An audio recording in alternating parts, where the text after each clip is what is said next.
Salut à tous, aujourd'hui on se retrouve pour parler des 10 youtubeurs manga à suivre de près. Cette vidéo va être en quelque sorte un guide du YouTube otaku. Je vais vous présenter des youtubeurs dans leur ordre d'abonnés.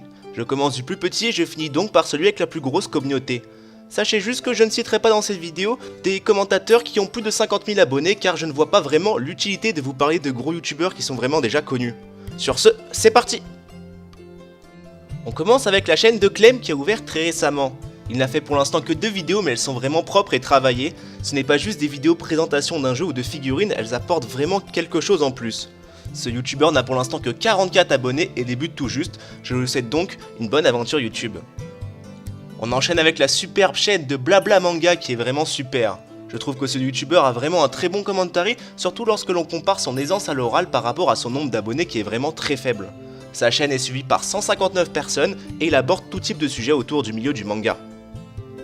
On passe à la chaîne de Bento Manga qui a 172 abonnés. Vous retrouverez aussi sur cette chaîne des présentations d'animés en tout genre comme des top 5 d'animés psychologiques, militaires ou encore de romance. C'est vraiment une chaîne à gros potentiel.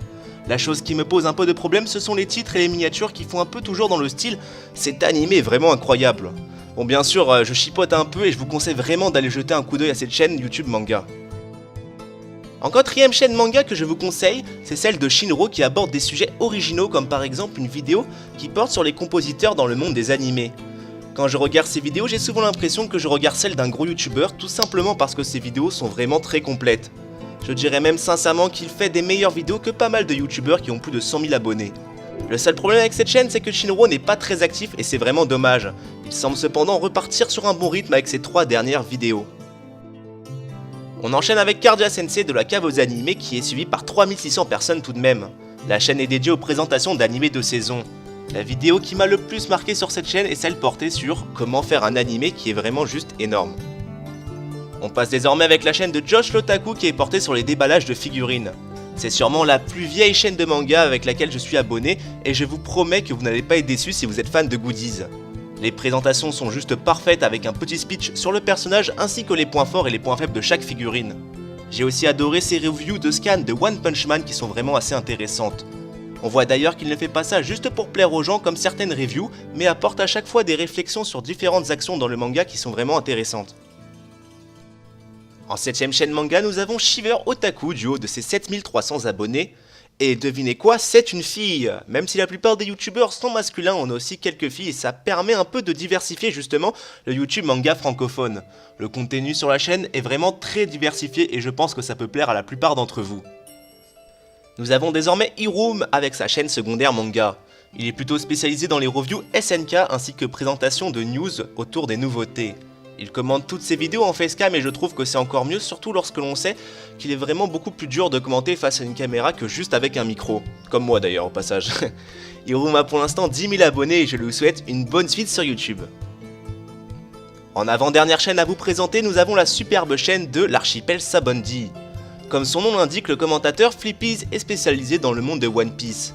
Il aborde et présente cependant aussi d'autres univers de manga de temps en temps. Je trouve ces vidéos vraiment ouf, elles sont tellement travaillées que j'ai littéralement l'impression de suivre une émission télévisée sur les mangas.